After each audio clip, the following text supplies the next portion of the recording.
Welcome to the Owners Club podcast, the show where we open the doors to real conversation with real business owners.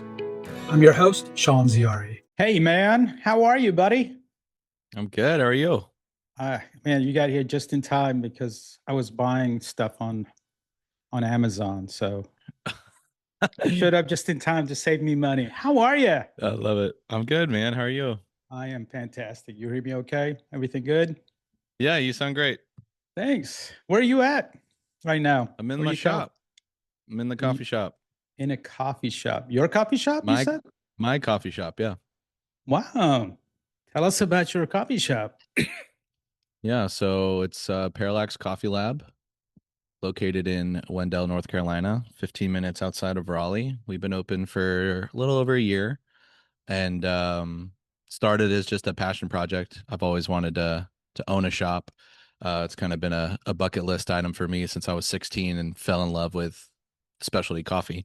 Mhm. And the opportunity was presented to me last year, or I guess now 2 years ago, and I couldn't say no. And so we jumped in. We completely renovated the space. It was an old wedding boutique, and put in all the pipes, jackhammered the walls, pulled all the stucco off, and Wow. made a really cool space.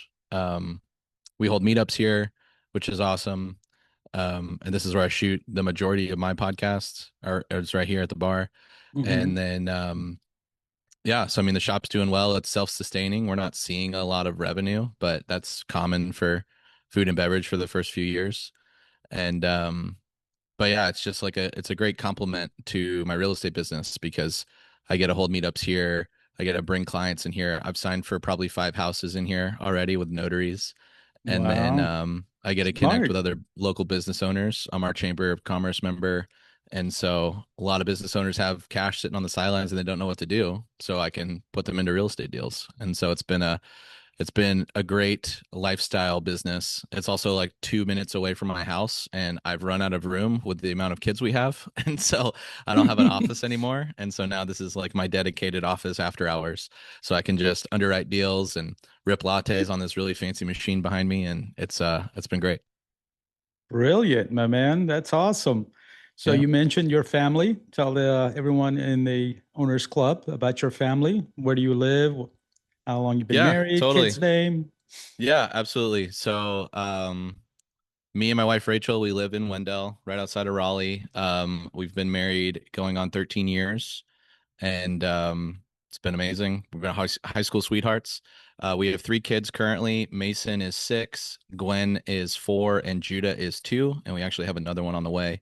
So it'll be a Christmas baby to get to number 4, and we'll find out if we even the scales with boys and girls or if we overrun little Gwen. So we always wait to find out the gender. So little surprise for us, but Congratulations, thank man. you. I appreciate it. So real estate, coffee owner, dad, father to be. You're just doing it all, man. I'm That's trying my awesome. best, brother. Trying my best. Are we done at 4? 4 kids? Um, I felt really comfy at 3. We always That talked sounds like, about. am I being too nosy? It's none of No, your you're business, good. You're Sean. good. Well, Rachel and I, even when we were like dating and engaged, we always talked about 4. She's one of 4. I was one of 2, and felt like it would have been a lot more fun to have more siblings. Mhm. And so yeah, I don't know. We'll see. See what the Lord has for us. I'm not opposed to having more. I was joking with somebody at the Monterey retreat. They have a big family, and their mom always said, after 3, it's just another sandwich. And so I feel kind of similar. Like you're already outnumbered. What's one more to Right, tag along? So right. I yeah, love it's it. fun. So where did you grow up and how did you end up in North Carolina? Yeah, so I grew up in Bradenton, Florida. I was born in Pensacola. We lived in the Tampa Bay area. And then my parents built their first house in Bradenton, which is about 45 minutes east of Tampa, like right on the Gulf. And I was down there until 2006. I think I was just finishing 8th grade. My dad got a relocation. He's a salesman of all kinds of things. He's been an entrepreneur forever. But he got a really sweet sales job, and they offered him the territory of Raleigh. And so they put a sign in the yard. It was actually my sister's birthday. And somebody drove by the first day they put the sign in the yard and said, "Hey, I'll buy your house." And Wow. so it was a crazy time. Um and in '06, right? Like that was right when the boom was happening. And so they locked that up and they were like, okay, now what do we do?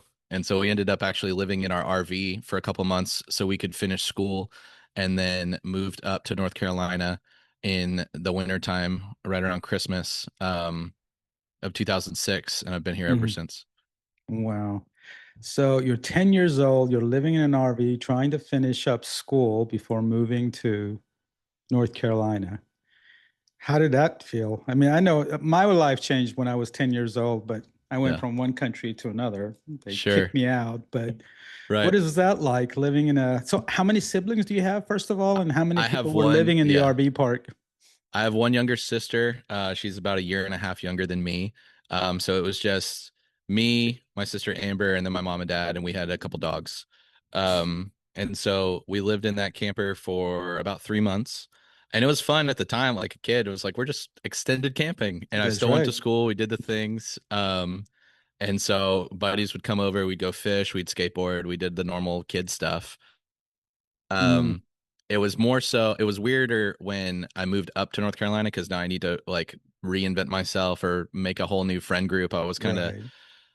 top of the food chain, I guess, like eighth grade, middle school. I've known these kids since I was in like kindergarten. Hmm. And now I'm the new kid and coming in halfway through the year, Wow. eighth grade. And so kind of have to find my lane.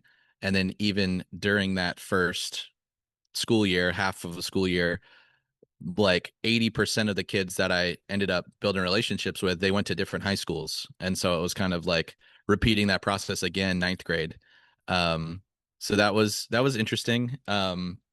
Trying to figure out where I wanted to kind of land. And um, it's like you get a fresh start. Who do you want to be? Right. Hmm. And so if there was something that I was kind of putting on airs to be like the cool kid back in Florida. I don't need to do that as much now because Hmm. nobody knows me. So that was interesting. And obviously as a kid you don't really realize that you're doing that kind of stuff. Hmm. But yeah, it was good. And I mean I still have a couple relationships that I'll keep up with here and there back in Florida, but we've Hmm. been here for so long and kind of like those big milestone years have been up here. Hmm. Anytime anybody asks, I say I'm from North Carolina. Sure. Yeah. When people Yeah, ask me, I say Austin, Texas. That's where I sure. grew up. My parents are still there. So, Yeah. what was high school Adam like, and how did high school Adam end up getting into real estate and entrepreneurship? Yeah. So it took a bit. High school Adam was definitely just skateboard all day long, listen to hardcore music, go to all What kind of the music? concerts. So like it was like Christian heavy metal was like the biggest kind of push.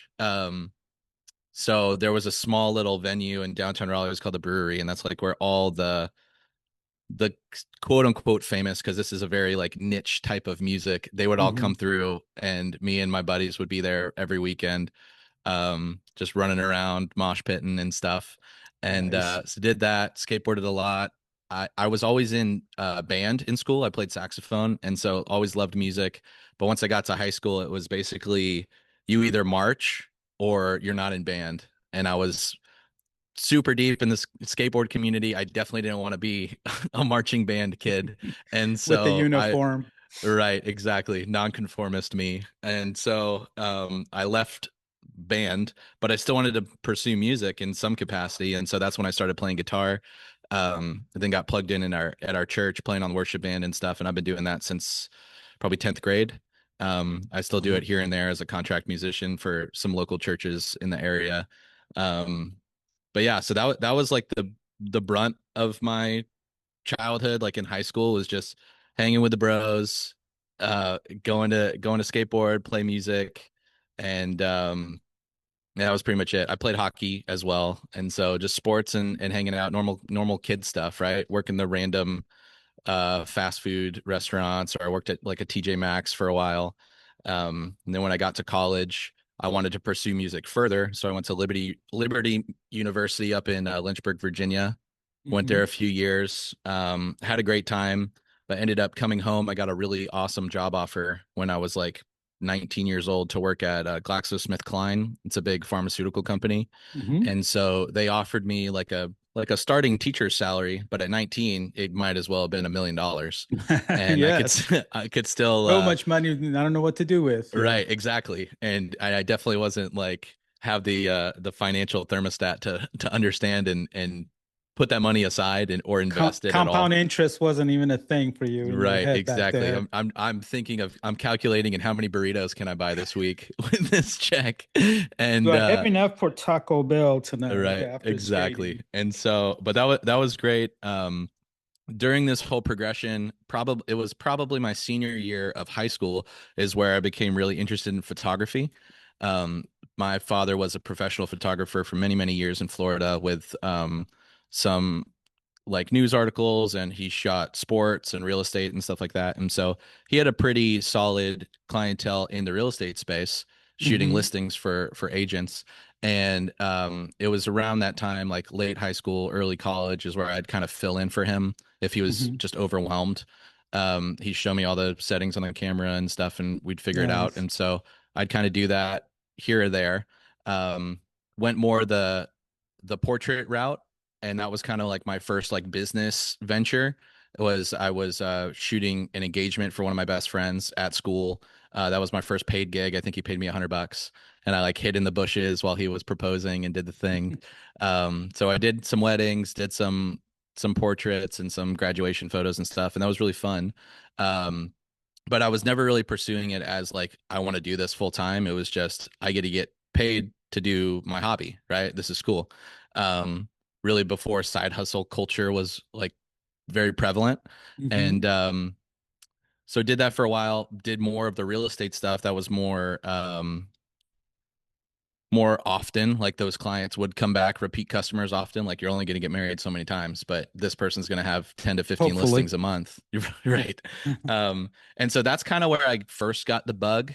At this point, me and my wife got married, and we're looking at just various things to do as far as my day job.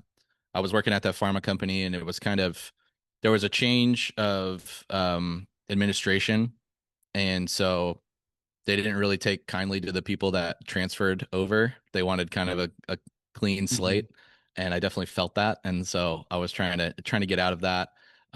Stayed in the pharma space and went into more of like a technician role.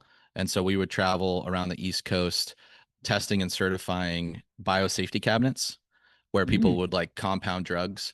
And so we'd go to pharmacies and hospitals and other pharmaceutical companies and test and certify, which was cool because I'd be gone for like maybe 1 or 2 days out of the month where I would travel and go to a location maybe in Tennessee or Hmm. um, Maryland or something like that. Too far to drive back and forth in a day.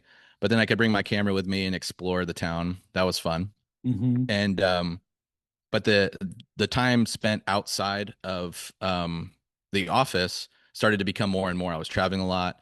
This is when Rachel and I were starting to talk about having a family, and I definitely didn't want to be on the road when a baby Hmm. was coming on. And so had the experience in real estate photography, wanted to do that more, and randomly on LinkedIn, I found a guy that was looking for a full-time photographer. And so I applied, and he saw my body of work, and he's like, "Yeah, you'd be perfect for this position." And so left the pharma space, started doing that.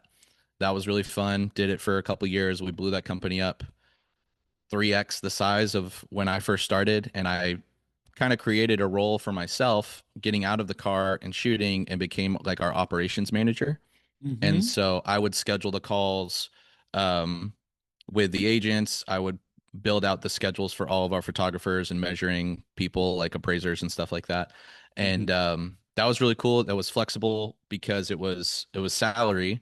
And so whether we're working a ton or very little, I'm still getting paid the same. And it was a work from home. So I could be with my son Mason as he's first being born, and we're figuring out this whole parenthood thing. And that was really awesome until it wasn't. Right? Hmm. He's starting to crawl. He wants to hang out with dad, but I'm needing to lock myself in my office to get any work done. And I'm kind of living this double life. Like I'm not a fully present employee because I've got Mason knocking on the door. I feel like I'm not a super present dad because yes, I'm salary, but now the hours are fluctuating where I might work 8 hours one day, I might work 14 the next, like if we're in Hmm. busy season. And that work-life balance wasn't great for me. Um, so I transitioned back into the pharma space with a local pharmaceutical company.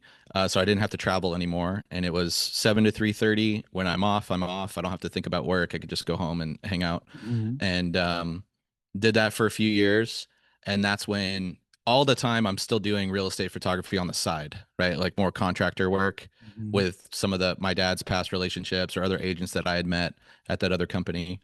Um, and that was cool. And that's where I kind of got the bug for flipping houses, right? One of our repeat clients, he was doing 100 flips a year, and I was Nice. shooting all of the listings, whether it be on the front end where he's doing kind of his walkthroughs, figuring out his scope of work, and then on the back end, like a month, 2 months later, he was really quick with his turns. I would go and shoot the house when it's all beautiful and ready to go. And I was like, man, I would love to get into this space, but I don't know how he's finding these deals, where he's getting the money. At the time, me and my wife were still renting our first place, like a Hmm. house. And I'm like, I can't even afford to buy my own house. How am I going to go and buy an investment property? And so definitely like limited mindset. I wasn't ready. And so that was kind of a back burner issue. And when I got into the pharma space, we had Gwen, our second, and she was about 2 months old when I'm having this existential crisis on my couch. It's like 2:30 in the morning, and I'm just like, dude, what am I gonna do to make enough money to provide the life that my family deserves? Good kids. Right? Yeah. Like, yeah, I make decent money at what I'm doing. It's not difficult by any means, but I have like two or three ladder rungs to climb, and then I'm capped out for the rest of my career. Hmm. And all of my coworkers are 20 to 30 years older than me.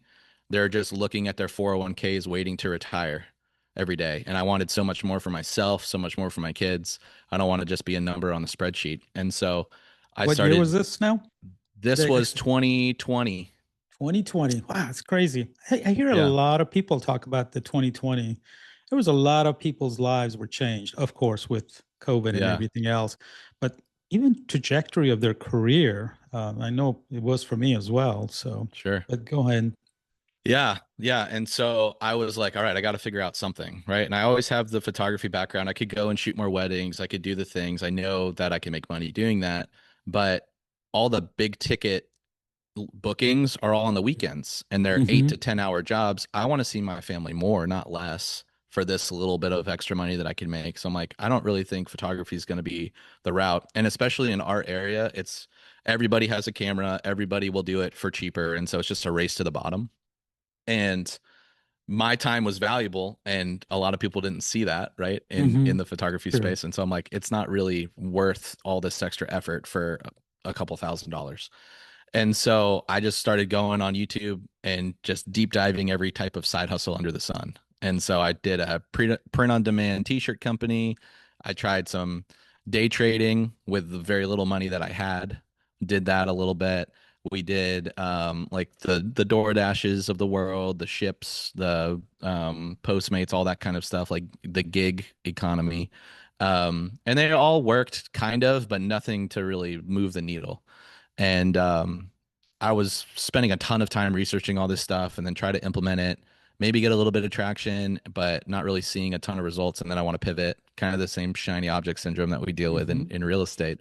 But it was probably 3 months into this journey of just trying all these things. And I keep coming back to YouTube trying to get some more ammo. And I come across a Jerry Norton video about wholesaling. And it was I can't remember the title exactly, but it was like, I flipped this piece of paper and made $40,000. And I was like, Hmm. whoa, what is this? There's no way Good this is reel. real. Good catch right there. You got hooked. Yeah, exactly. And so I'm like, this has got to be a scam or some funnel to some course that I have to pay for that's not going to work, but it's 15 minutes long. What do I got to lose? Right. And so I watched the video and then my brain is just melting on how this guy is finding these distressed properties just on the side of the road, gives them a call, puts it under contract, and then goes and finds a fix and flipper in the area, sells it to them at a higher price. I'm like, that seems incredibly simple, too simple to be making this kind of money.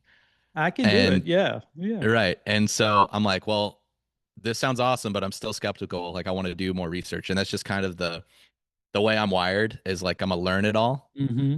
I want to know everything about everything, how it all works and is put together. And so I started jumping into Facebook groups and all these other RIAs and stuff and just seeing like who are the wholesalers and how are they making this work. And there was a local guy here. His name's Ted, one of my first mentors. And I reached out to him, just a cold message on Facebook. And I was like, hey, man, super out of the blue, but I see that you're wholesaling. This sounds amazing, but I need to see some proof. Can you send me like a receipt of a deal that you've done where you actually made money? Like I didn't even know what a HUD was or a closing statement. And Sure. and so it takes him like a day to respond to me, but he gets back and he's like, "Oh yeah, totally. Yeah, I sold this infill lot in Garner, which is a neighboring town, and I made 20 grand. Here's the receipt, newbie." And I was like, "Whoa, this is crazy. Like this is real. This is a real person in my neck of the woods that's making this kind of money. Okay, this is real." And then I just kind of put my head down and started consuming every piece of content I could get my hands on YouTube, all the books, all Mm-hmm. the podcast, everything. And that's how I quickly found Pace and Jamil and Brent Daniels with Wholesale Hotline. And so just started consuming, slowly started taking action, picking up the phone and calling foreclosures and doing the things. And for the first couple weeks, like I was so terrified of what was going to happen on the other side of that phone because I'm not an extroverted personality, or You're I sweating, you're wasn't. pushing the dial. Literally, Yeah. I would call and I would just be like, please go to voicemail, please go to voicemail. And then when they answer, I would hang up on the seller before they even said anything because I was so scared of what they were going to say. This And is so valuable for people who are listening and watching this because we all go through it, yeah, but you got to do it. You got to totally. Yeah. get And that so, brain, just push right, forward. exactly. Yeah. Just getting comfortable being uncomfortable. And so Mhm. did that for a while, and then now I'm kind of having these like inner dialogues is like, are you actually going to do this thing, or are you just going to wuss out every time that you pick up the phone? Like go and freaking make some calls. And so I started doing it, and then we started getting some traction. And right around this time I actually met one of my current business partners in the free group, um Pace's free group on Facebook. He was a local guy. I think Pace at the time was doing like a driving for dollars challenge with batch Mhm. leads. And I was jumping in those Zooms while I'm at work and networking with as many people as possible. And I just threw out a post. I was like, hey, if anyone's in the Raleigh area, would love to connect and be like battle buddies as we figure this stuff out together. And Right. this guy reached out to me, and we went and grabbed some coffee, and we were kind of like a perfect complement for each other. He's a CPA by trade. He's got more money than time. He's trying to buy his time back, right? He's Mhm. got two kids of his own. He wants to travel. We're both super into hockey. So he's like, I want to go to more games. I want to be able to go to the beach. I need to be able to buy rental properties or flip houses or whatever, increase my income so I can just go hire some cheaper CPA, like a kid right out of college, to take all of my grunt work off my plate. And then I can actually breathe and go and spend time with my family. And so I was like, well, I don't have much of either time or money, but I've got more time than you. So why don't you fund our marketing efforts? I'll be the one on the phones. I'll lock up the deals. I'll find the buyers, walk the properties, do all the sweat equity, and then we'll just split the profits on the back end. And he's like, yeah, that works perfect. This was right Mhm. around probably mm, late February, early March. So like right before tax season starts to get crazy. He's like, I'm already drowning in tax returns. I can't do anything anyways. So this actually works perfect for you to kind of step into this role. And so it took us a couple months of marketing. We were using cold callers. We were doing a little bit of mail. And we finally got that first deal. And it wasn't anything to write home about. It was like, I think it was $3,500 that we split, but it was that proof of concept that like, this is real. We actually made money. Mhm. Like now let's The double down. mechanics of investing. Yeah. Right. Yeah, because I probably had 6 or 7 different houses under contract, and they fell out for a variety of reasons. Either I Mhm. locked them up too high, the seller is lying about something, right? Like everything's cool, yeah, the house is in great condition, and I get out there with a buyer, and they're like, buddy, the whole subfloor needs to be replaced. It's going to cost as much as this house does." I'm Mhm. like, well, there goes another one. And just, you don't know what you don't know. Right. And so I'm just kind of spinning Absolutely. my wheels, learning slowly, failing forward. So we finally get that first one closed. We continue marketing and do a couple other small deals. And then the next big one we got was a direct mail piece. Easy, still the easiest deal I've ever done to date. And we made $49,000 in about 20 days. Wow. And yeah, and it was like we've done it. We figured it out. And so Now now you're we're now you're hooked. Now you're addicted. right. Yeah. Yeah, when you are holding a check that's almost as much as your yearly salary, it kind of breaks your brain Hmm. and to know what's possible. And so we keep wholesaling. We're building up our pipeline, and now we're to the point where we can start to cherry pick deals because my partner Scott had talked about flipping or buying a rental. He had a HELOC out on his house, and he's just kind of waiting in the wings for the right one to come along. Hmm. And so it was a deal that we had been nurturing for several months. And this is during the COVID boom, right? All the prices are going astronomical, especially here in North Carolina.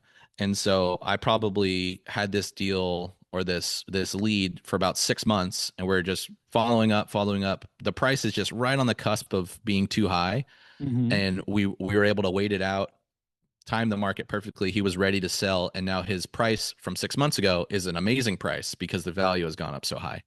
And so we lock it in. I give Scott a call and I'm like, "Hey man, we've got two options. We can wholesale this, probably make 30 or 40,000, or we could flip it and make around 100.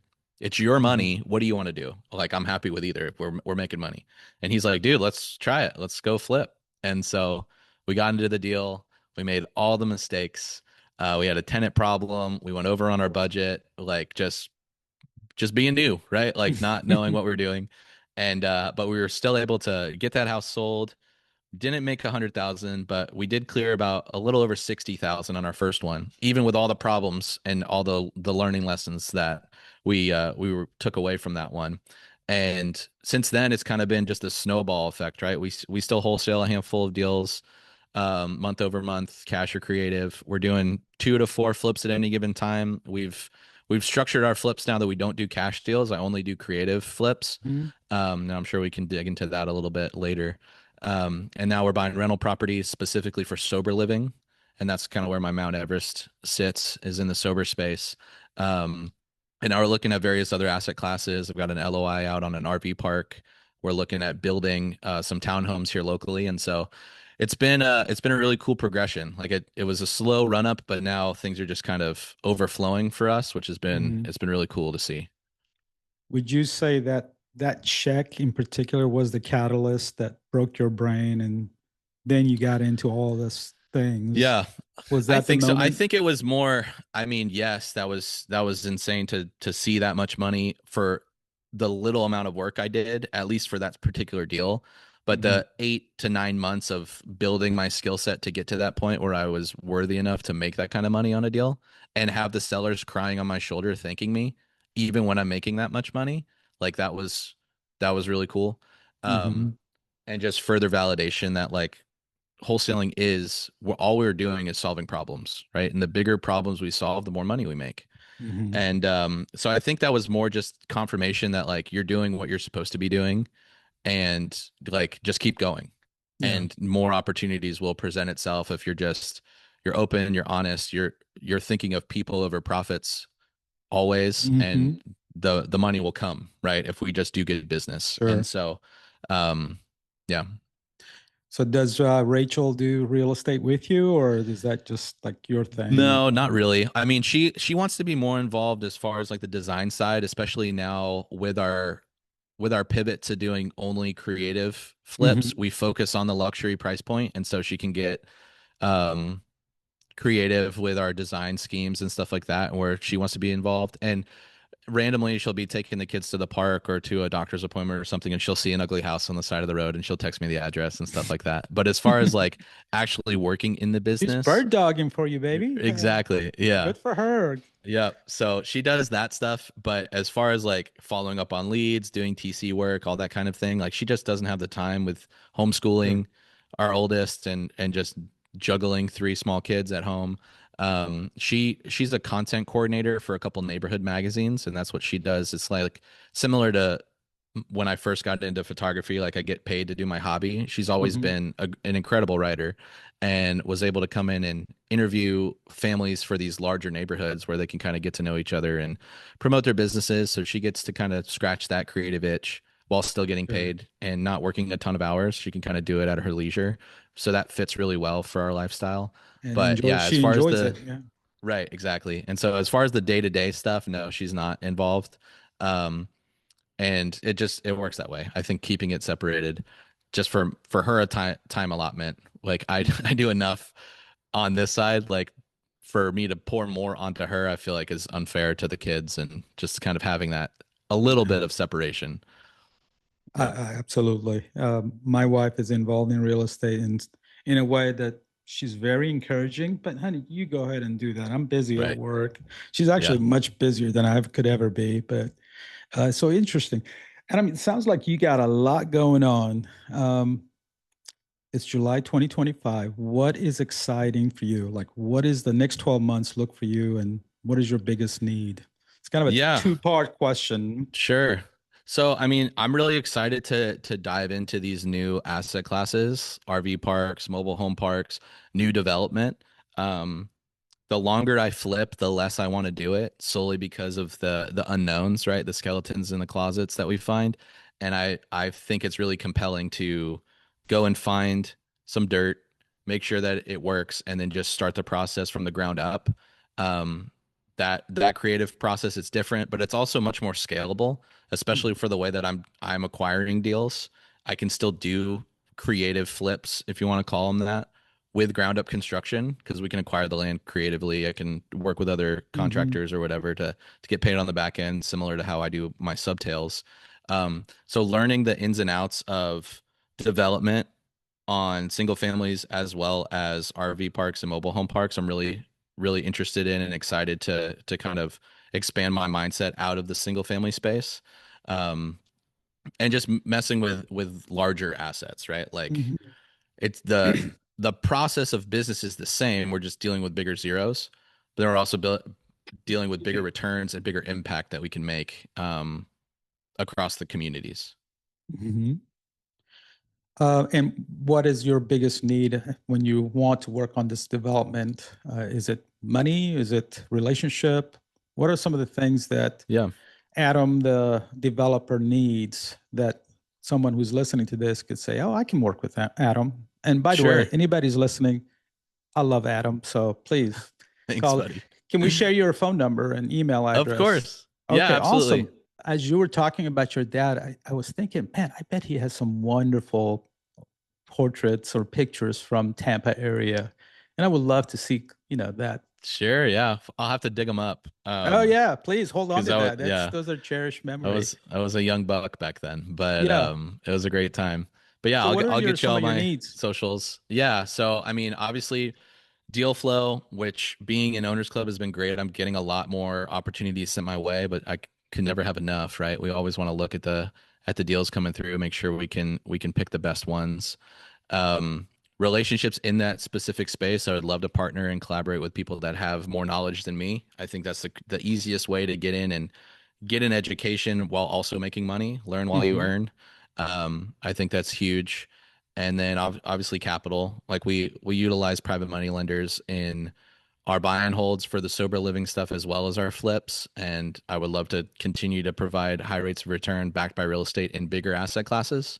Um, so yeah, any of those three, we're always looking for that. And any What you relationship just is said, valuable.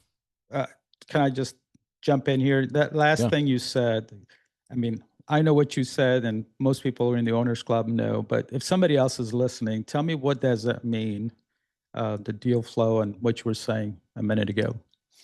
As far as deal flow, Hmm. yeah. So I mean, just having deals that fit my buy box criteria sent my way from other sources, whether that be bird dogs that are brand new and are just kind of copy and pasting other wholesalers' deals, or even just sending addresses for houses that they think might fit my criteria. Hmm. Partnering with other folks. That RV park deal that I mentioned was from another owners club member um, who just needed help with the structure, which is Hmm. like my bread and butter, the creative deal structure and just kind of engineering the thing to make sense. So he brought that to me and he has some experience in the mobile home park space. And so we can collaborate and complement each other's skill sets in that way. And so yeah, just looking at opportunities that we can work together, whether that be using my skill set on structuring deals, leveraging my my background in construction, now that we've done 20 plus flips, um, I have my own lender resources that I can bring to the table on deals, and vice versa, right? However we can collaborate, I'm always open to it. Mm-hmm. I think that Pace has created an amazing community that want collaboration over competition is like our moniker, and I love Yeah, that, because you can go so much further together than you can by yourself. And so, absolutely. um, yeah, man, As Jamil says, belly button to belly button. You right, got to get in those rooms. yeah, In the owners club, who do you most work with, and who in the owners club would you want to work with? Someone that yeah. you don't know and you thought, I bet that's the person I want to do a deal with, and why? Interesting. There's a lot that I talk with. Probably the most often is Errol Hausmans. He's a developer out of Dallas, and he's been building for about 30 years. We have similar um, lead generation strategies as far as like focusing on foreclosures. He's got amazing data for finding that. So if anyone's watching this and wants to door knock some foreclosures, hit me or Errol up. We've got all the data. Um, So we you we text talk them all the the time, most. right? You Yeah, guys so are going me, back and forth. it's actually Errol and then Anton Hartman. He's out of Georgia. He's the rap and lease option king. The three of us have a call on Monday nights every Monday, and we'll talk from 10 p.m. till 2 in the morning, just masterminding on all kinds of things. And it's just it's Nice. insane. But there's a lot of other owners that I connect with on a weekly basis. I know now in year 2 we have the kind of the pod system, and so I'm a chairman for one of the pods, Pod 14. Shout out to my team, for the newer people. Go But I 14. started. That's right, Team 14. Go Team Um, 14. so I do that to kind of, the whole goal was to bring them up to speed with us year 1 folks, so we can start to make a big impact for the remainder of the year. But I've been doing an accountability call similar to a pod with some OGs ever since Squad Up Summit. And so Who would they be? there are a handful of people. Sonia Heckendorn out of San Antonio, Edgar Salgado, he's out of Houston. Kyle Kraft is a new addition. He's in Charlotte. Um, Brandon Goals, he's out of Nevada. Um, Jen Balat out of Arizona. And so we all have various business models. Some guys are flipping, some guys are lending. Jen is a mortgage broker, but it's more so just to come together as an accountability call. Hey, what are you guys working on? What are you struggling with? How can Yeah, we provide value to each other? And so that's been really cool to get to know them. So rather than just on a random Zoom or when we meet each other at the retreats and we spend more time together, now it's kind of that full family reunion when we get together. absolutely. Because Yeah. I know what's going on in their lives, they know what I'm working on, and we can collaborate more often like that. So that's been really cool. And it's tough when in a group going from 16,000 to 500 sounds like it would be easy and manageable to talk to these people, but 500 people is still a lot of people. And so Yeah. I've got some really great relationships with probably 50 owners, but there's so many more that I need to connect with. And so the second part of your question on people I need to connect with, Rhea Campbell. I've never spoken with her, but I know she's killing it in all kinds of aspects with lending, with land wholesaling, all that kind of stuff. And I've never really had a great conversation with Tumanowski, and would love to see how we could work together. Ted Miller, his partner, lives pretty close to me. I see him at meetups all the time, but I've never Hmm. connected with Justin. And so tapping in with both of them, they're both sub 2 Yeah. OGs, and they got awesome businesses. And so I think those would be the top 2 that I haven't spoken with yet. That's amazing. Of the owners club and all the people that you just mentioned, who would you say is the most active on social media, and more people know about them than, and Hmm. who's the least? Who should be on this owners club podcast and grab the mic and get on Yeah. stage and talk to the rest of the owners? Who would Yeah. that be? I One think person. so. Person with the biggest social presence, I'm trying to think. I mean, probably Tracy Koa. I feel like I see her all over the place. We didn't mention her specifically, but she's all over the place. She's doing great with content. Figuratively, Tumanowski's she's doing all really over the, yeah. good. Yeah. Somebody that needs to do some stuff is definitely Anton. Really? He's a secret weapon. Like his knowledge of lease options, wraps, just creative deal structuring is next level. He's All right. like the professor next door. And So so let's he's take it to incredible. break. Yeah. I got a favor to ask. Sure. Go ahead and text Anton and Yeah. tell him, dude, you gotta go on this podcast with Sean. I got you. See, I put you on the spot. You can't not text them. I You can got it. group text us if you like, because I would Yeah. love to give the microphone to people that really, the quiet ones that stand in the Yeah. corner.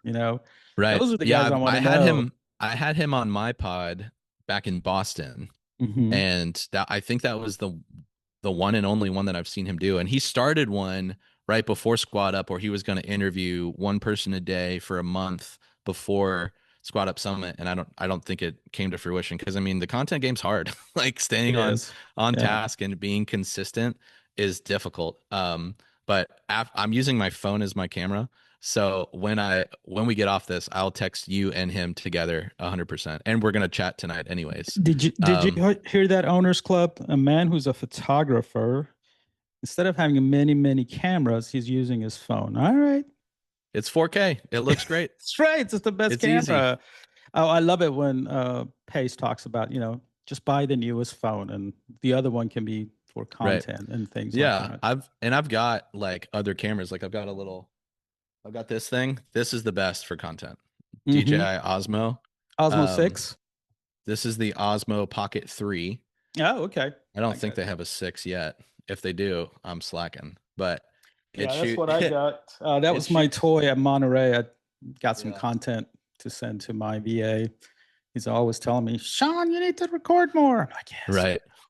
Yeah. So that thing's great. I love that. But yeah, you don't need to spend several $1,000s on camera gear. Like it's whatever's in your hand, shoot it. Done is better than perfect. Sure. That's been a big thing for me on the content front because I was always the one behind the lens and I could perfect it or make people manipulate themselves in a certain way. Or my favorite type of photography is like nightscapes, like where you can see the star trails or like light trails from cars and stuff like that. And so do you have a drone yet? I've had several drones. I don't at the moment. I just bought one and I brought it to Okay. Monterey to use it, but I never did. Yeah. So somebody was flying a drone around. It must have been Pace's team, like in the ballroom. They were flying I think it it around. was Eric who was doing it.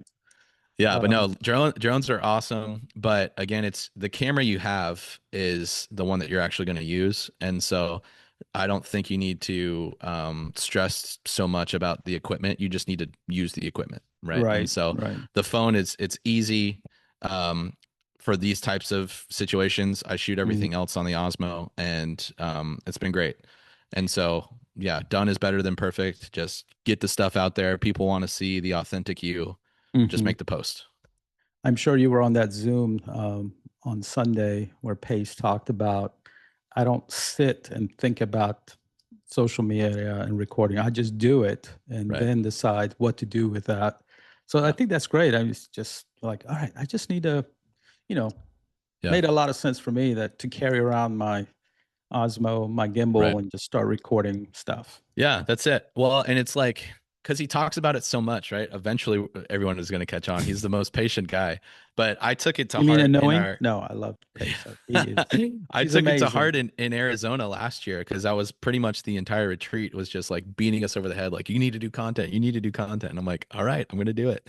And so I've been consistently putting out podcast episodes every Friday for over a year now, year and a half. And it's been great. I mean, I've gotten deals that way. I've met new people that I wouldn't have met otherwise, that we can collaborate on. I've raised money from it. Like there's massive benefits. Everything that Pace talks about, you just got to go and do it. Yeah.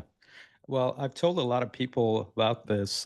Adam, you actually were the first person that interviewed me for a podcast in Scottsdale. I had never done a podcast, like, what is this? But that was fun. I saw your little cool lights and the microphones.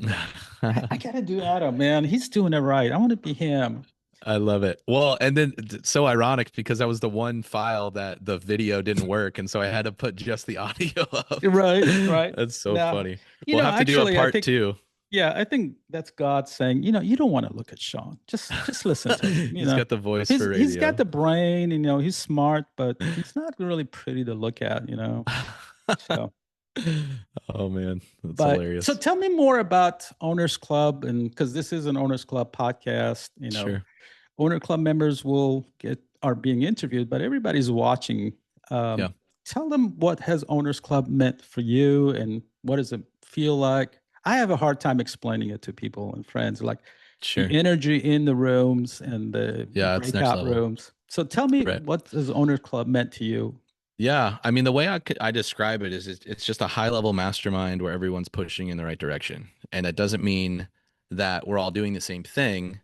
It's we're all standing in a line moving forward, doing our own thing and being able to kind of pull each other alongside so we're all reaching that end goal, right? And so Owners Club has been incredible for me to find resources and people that I really align with that are chasing after similar goals to me, that have the same go-giver mentality that the majority of the community has, right? Everybody in that room Absolutely. embodies that.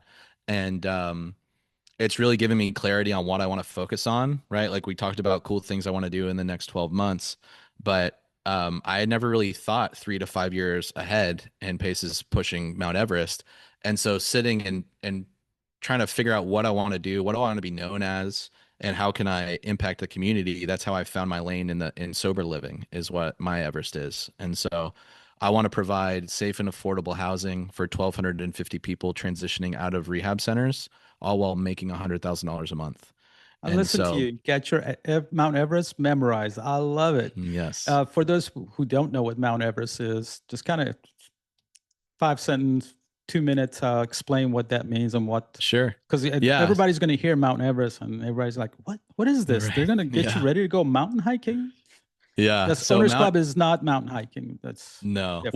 Well, we did go Yeah. hiking in Big Sur this past week. A handful of us, we went and waterfall chasing. That was really fun. Nice. Love it. Um, but yeah, so Mount Everest is basically this big goal, this big audacious goal that you're chasing after over the next 3 to 5 years that you're not going to be able to achieve alone.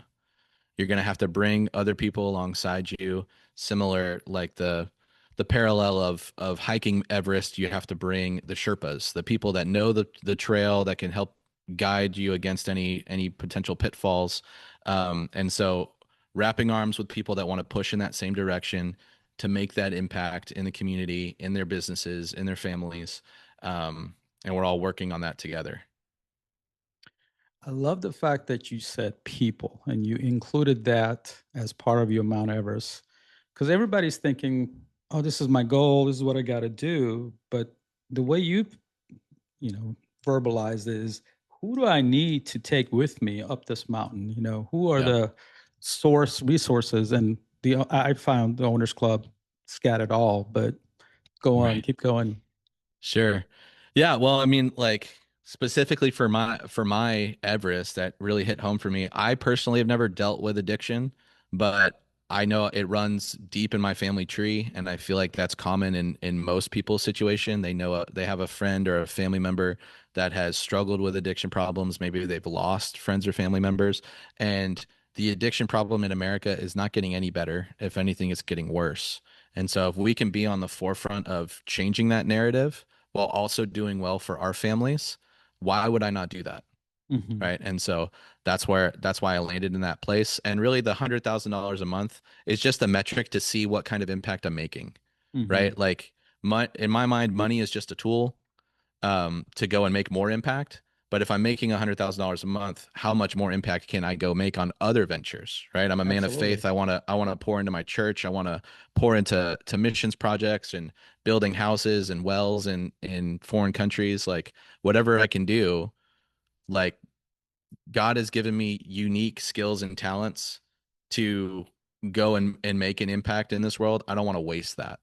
Right. Hmm. And so if I can do well in the community and also do well for myself, they don't have to be mutually exclusive.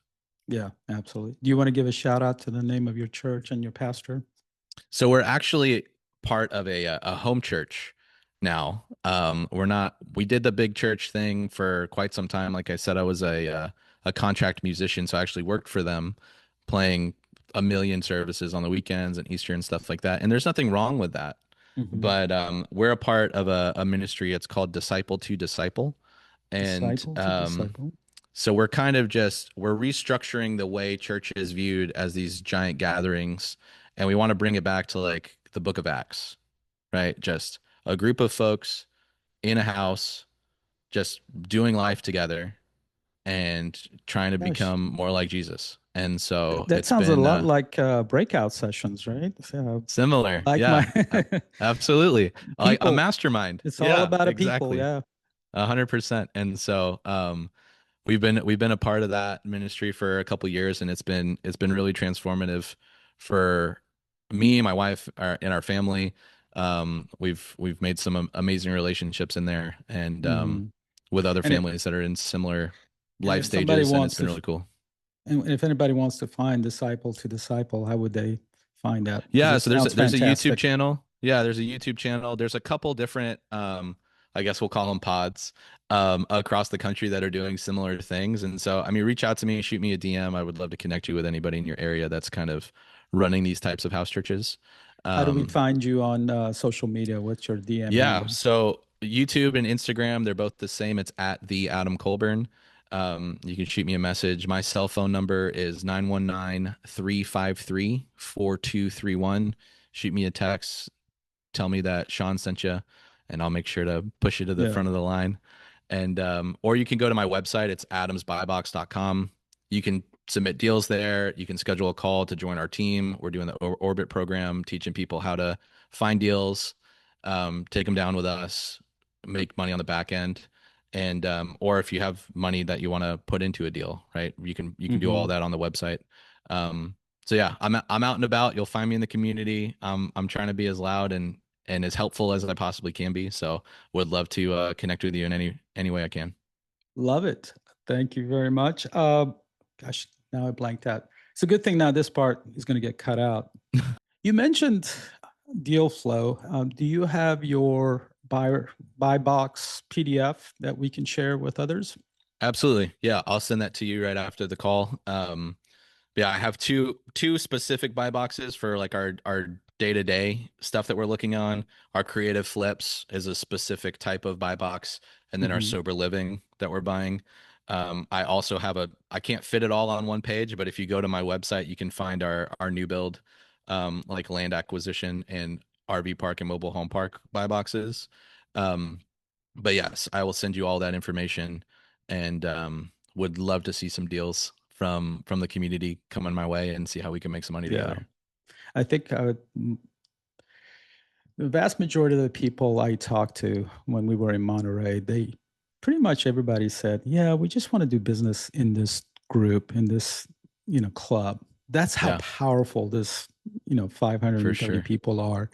And, Yeah, it's actually really true. Anything you want is in that room. What Pace, Jamil, and, yeah, have created this owners club.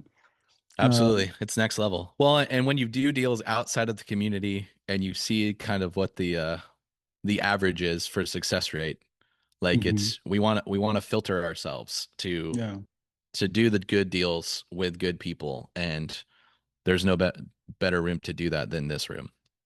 I'm still trying to figure out how they let me in, honestly. I'm like, do they know? You let Pace in the flight simulator. That's right. Yeah. I'm the unofficial pilot of the group. Oh, we have another airline pilot who just joined the Owners Club. Do you know him? Chris Fitch, that one? Is there Yep. another one? He works for the United Airlines. Okay. You need to find out for him. And if you're listening, Michael, you reach out to Adam. See how I'm trying to connect everyone? Yeah, yeah, absolutely. Would love to connect with him All right. I got because I some want to Trivial buy I want to Pursuit buy a quiz. plane creatively. That'd be Yeah, amazing. Michael's great. He actually he has a fund and he's very active. Great guy. Enjoy talking to him. Love it. Trivial Pursuit questions. How many Adams are in the Owners Club? Oh, I think it's me and Adam Catledge. So just two, as far as I know. Where does Adam Catledge live? He What lives in state? California. Okay. California. There is another Originally from Adam. South Carolina. There's There's another one? another Adam. Let's pull him up, Adam. You got him on the hotline? No, I'm just looking at the spreadsheet. I'm cheating. Okay. And I'm just like putting all the first names together. And Sure. yeah, there are three Adams. I want to work with all Adams. Love it. It was the Yep. first name ever, so Do it's pretty what? important. It was the It first is the name first. ever. That's right. That's right. Well, I had a podcast with Reagan, and Okay. I asked her to pick a number from 1 to 1,000 because I went to ChatGPT and asked, what are the 1,000 most common questions asked on a podcast? Because I really don't know Mm, what I'm doing here. So I love it. um, Resourceful. she has a question for you. Okay. Do you want to know what she wants to know? Sure. Let's do it. And you got to pass it on. You got to pick a number or a question you want to ask the next Okay. person that's going to be on this podcast. Sure. All right. What daily habits support your success in marketing? Ooh, in marketing. Marketing In marketing specifically. specifically, Mm. daily Well, I feel habit. like daily habit for anything in my business is my calendar, right? The calendar series we went through was transformative for my business because I have so many plates spinning at every given moment that if it's not scheduled, it's getting missed. And Mm-hmm. so marketing specifically, if I'm planning to release a new YouTube video, if I'm posting a reel on Instagram, like I don't have a social media coordinator, that's still me, but spending the time in the morning, even if it's only 20 minutes to schedule the post and get them out there. Um, if I don't schedule it on my calendar, it's not going to get done. Are you Something done? else is going to happen. It's going to get missed. Right. And so that optimizing my calendar for sure for anything in my business is huge. Absolutely. I found that that's the first place I had to fix when you're Yeah. coming in from the W-2 world where they schedule you and they tell you where to go and what Right. city to fly into at what time and which gate. Mm-hmm. I had to take a hold of my own schedule because I didn't know how to do it. I've never had Yeah. to. So that Sure. was a skill I had to develop. What is the biggest skill that you learned from Scottsdale all the way to Monterey? That's 1 year you've been here as a first Hmm. year. What do you think? Biggest skill.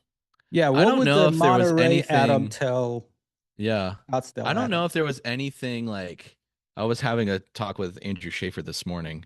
It was like, what was the biggest like aha moment? I was like, I don't think I got any like huge revelation from this last one. And really thinking across the year. I mean, the calendar was super impactful. Mount Everest was super impactful.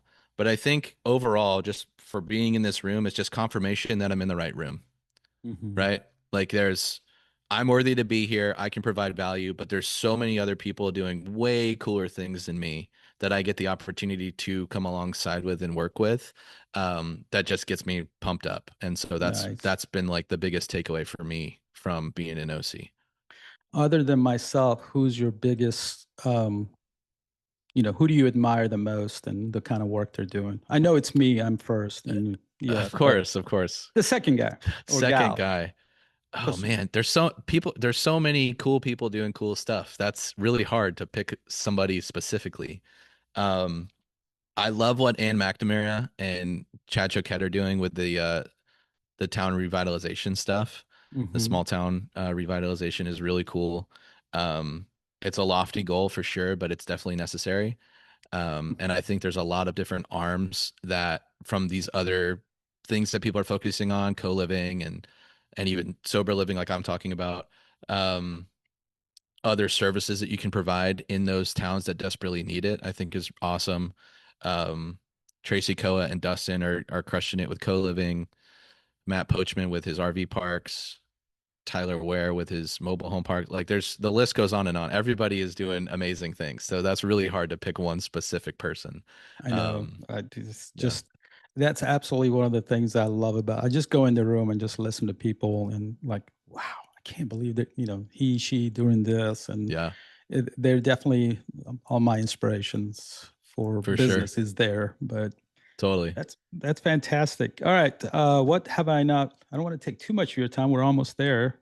Well, you're Anything okay. else you want to talk about? We can put it in.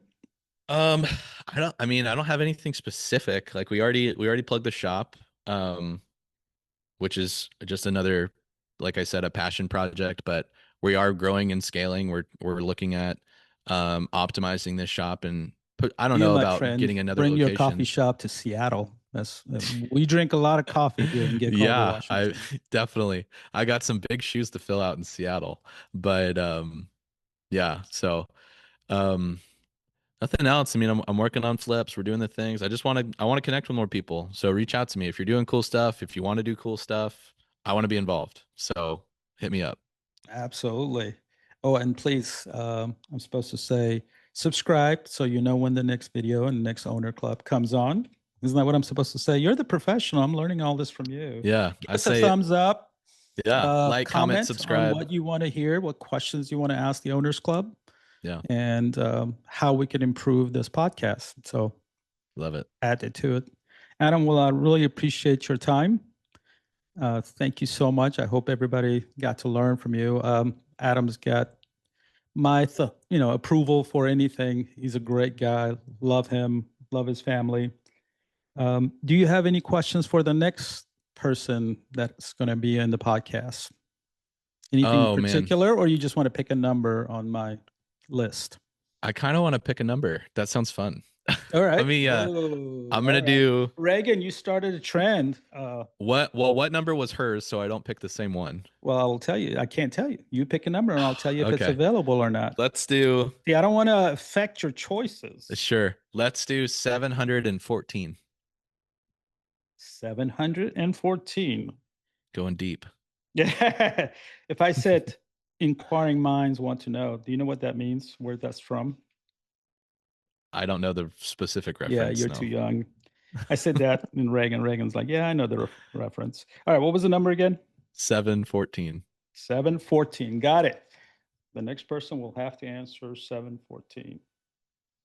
Adam, once Love it. again, love you. Glad Love you you're too, in man. Owners Club. We'll love to do some more work with you. And Absolutely. thanks for your time. Thanks, Sean. I really appreciate it. I appreciate you, man. Talk to you later. Take care.